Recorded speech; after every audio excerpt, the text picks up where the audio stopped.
cute toasty dino boy is on the way, and we do actually have pretty much enough orbs that we can just E5 him straight away, so I'm looking forward to that. So we are going to have another E5 dinosaur to go with Duo Destruct. Very cool, very epic. But aside from that, we do have another Empower Happy Hour, and so I'm probably going to end up empowering one of our guard dragons. I would have done Giga Guard, but I've got some orbs for him that I kind of want to trade out, so it might end up being Pulse Guard, but make sure you empower during this Empower Happy Hour. But the other thing that I did want to go through today is for our boy here, Incinerate Eternal. The main reason being that we will finally complete one of these Eternal collections, because I've been doing a lot of trading.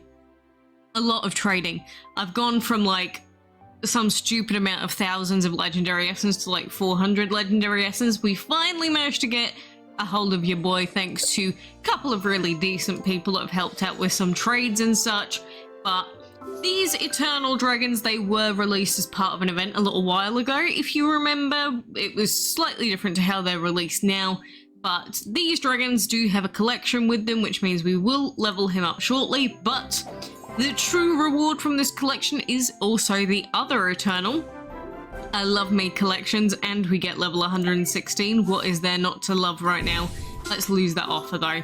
And there is your boy Avalanche Eternal. And so this is another dragon that will have to get hatched, and then we can rank him up, and then we can trade out his orbs for other stuff as well. And who doesn't like free dragon orbies to be trading out for good fodder? But I thought that I would go through this and just generally the trading stuff that I do, because it's not like I trade all the time. I do trade a lot of heroic orbs and things like that, but a lot of new players do ask me quite often, you know, oh, why can't I get corrupted legend orbs, or why can't I get this Karma's orbs? To be honest with you, I think some people try and trade too early, because a big part of trading is, yes, you're going to need the essence, of course, because when you're trading, you have to use your essence when you're trading. So like I've got 430, 113 mythical and 42 heroic, which isn't tons, but it's a lot more than some people have, because they do like cross trades and stuff and waste it all. But the other big part about trading in general is that you actually need to have orbs that you can trade out. And by that, what I mean is that if you're going for something like, I don't know, a Berserker, you need to actually have equal value orbs to trade out for them, or you're going to end up trying to do some really weird trading stuff, weird ratios. I don't recommend that because it's kind of a waste. And you'll see that one thing that I do with my heroics is like, yeah, we have the current event with High White Tip Berserker. Yeah, he's generally considered at the moment to be a really good dragon, but I don't particularly care about him that much. So rather than me just, you know, trying to get High White Tip, instead I would rather save and go for the, you know, the guard heroic that could potentially be coming up. And so what I mean by that is we've got High Master Karma orbs that we got from the previous race. I was too busy to finish it, but it means that we can save up these orbs, and rather than waste them or try and get the dragon, which would waste all of our essence and probably a ton of our other heroic VIP orbs, I can save them and use them on something that I actually want. I think what a lot of players do is their eyes are too big, or yeah, basically their eyes are just too big for their essence and for what they actually have.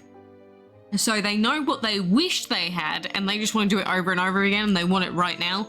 But a big part of this game is being very, very patient. Like, if you look at all the heroics, when you're a new player, you look at heroic orbs and you think, wow, getting a heroic is so hard. But like, if you look at me, I've got 275 orbs of him, 74, 72, and the ones that don't have new on them are all duplicates. So all of these, I just have free orbs for all of these heroics. All of these, pretty much. And I could trade out some of the ones that I haven't actually summoned yet, but I'd rather not.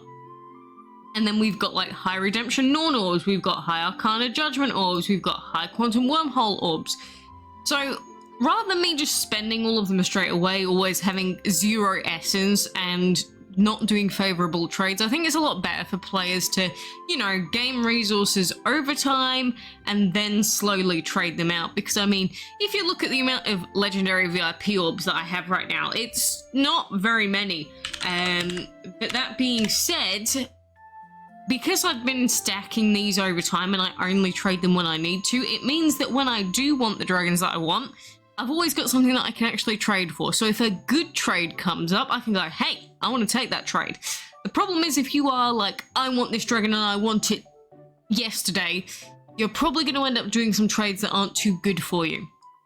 So I've got 2 more of these to go pretty much. Actually, yeah, we can check in the collection side. Like if you ever want to check specific dragon collections for things like the Eternals, Karmas, you can just go here and then you'll see that we've got Ivy Eternal, Hoarder Eternal, and then of course the collection dragon being Destroy Eternal to get. And because it's been a while since these events were out, they are a pain in the butt cheeks to get, but you will still find people trading them. But you don't need to be trading your arm and your leg for just a few orbs of these dragons. You can find them over time if you're a bit patient. With Berserkers, I know that it's slightly different because we've got the quests on currently. However, if you're someone that isn't really going for the high white tip skin, you could just wait until towards the end of the event when more people have more orbs for them. The people that have done their quests have already done the quest, there's more orbs in circulation, you've opened more chests, and at the end of the events, that's typically the better time for you to try and go and finish these collections. Because if you leave it too long, people have already traded out all their orbs, but if you leave it until towards the end of the event, most people have opened up all their event chests, they haven't traded them away yet.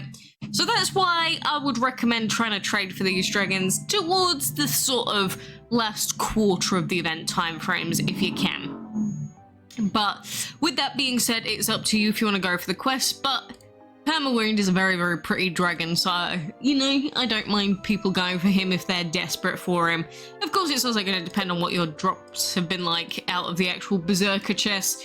But, you know, with like maybe 10 days left to go, I think you'll find it much easier and much fairer to trade for these Berserkers than it would be if you tried to trade for them at the beginning of the event.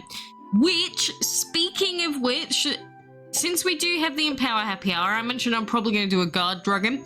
One thing I will mention is that because we are going to be having the High Ascended Supreme collection, so this one with the Ascendeds, we're probably going to see quests where we can get insignias if we already have these Ascended Dragons. You can see I've only got 4 of them, and 3 of them being Legends, 1 being the Heroic, but if you were to be someone that was really preparing in advance, you would have all of these Ascended Dragons, or as many as you can, and you would have empowered them a bit. So, since there is an Empower Happy Hour, and if you don't want to just leave it to chance and you think there's a good chance we may have an insignia event for them, you could just get one of your Ascendeds, or trade for them like once the arena chest has ended, and then try and get them and just empower them when we have these Empower Happy Hours a little bit. Like I've got Deity, I've got Sage, Bravery. I do really like Deity here, Ascended Daddy. But that is what you would do in preparation for any potential quests. And that's pretty much what I'm doing for the Guard Dragons. Because like, Ascendeds, don't really care too much. However, if we have a good looking Guard, Heroic VIP, I've already got Barrigard at E4. So I don't really need to take him any further and I don't have enough orbs. But then if we were to empower Pulse Guard and empower Giga Guard and empower Veil Guard, then if we do get an event like that, I am fully prepped. Does that mean that I'm doing this and it might not actually happen? Yes, there is always the possibility that you could pre-empower these dragons and actually there won't be an event for them and then you'd feel like such a numpty. But I think with dragons like the Guards, and even some of the Berserkers, for instance, and some of the Ascenders actually, the benefit is that the dragons are actually quite good anyway. So like, even if you were to E4 a random Guard dragon like Barrigard, and then we don't get quests for them, you've still got an E4 Barrigard, and you can still level him up and still use him in your arena teams. Ideally, you would take him to E5, of course, but even if you don't take him all the way, I mean, you've still got a good dragon at that point in time. So that's why when we have these Empower Happy Hours, you do have to be a bit smart about them. Of course, you need to have enough Joker Orbs to begin with to even do them. But I thought I'd at least go through some of the reasoning why we empower at certain times, don't empower other things. And like right now, if I really wanted to, I could empower Morpheus. But one, I'm not going to do that because we are mid the Alliance chest and I'm actually using him during that. And secondly, like I said, if we've got these events coming up that have bonus reward stuff, I would rather use it on a legendary VIP that I think will end up being used during the event. So, I hope that that gave you some food for thought. anyway. Of course, maybe you just don't care at all and you're just going to repel whatever the hell you want. You can do that, feel free. It's just with the High Ascended Supreme stuff very much around the corner and this new collection, I would recommend being aware of it if you weren't already. But trust me, it's so common. And also with the spiked dragons, like we have the spike collection, there's only been 2 of them so far. There's 2 that haven't yet been released.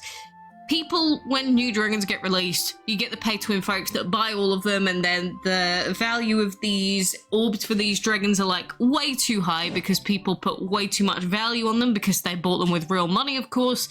But the thing is, a lot of these dragons end up getting released later on free to play anyway. So there's no guarantee that, say, spiked leatherback will definitely become free to play available, but I'm saying it's probably going to happen. So it's likely that these will be free to play at some point in some sort of event like what we've got going on at the moment for the Berserkers or whatever. So even if you feel like you're missing out with these dragons, don't feel too bad about it, because again, they're probably going to come out later anyway.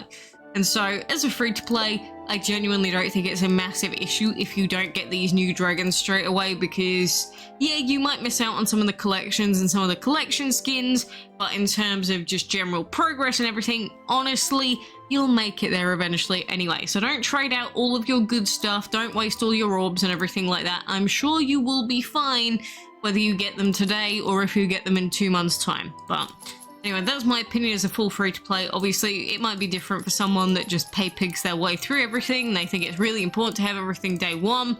But, you know, at the end of the day, Dragon City is a game that benefits people that are patient, so don't waste stuff.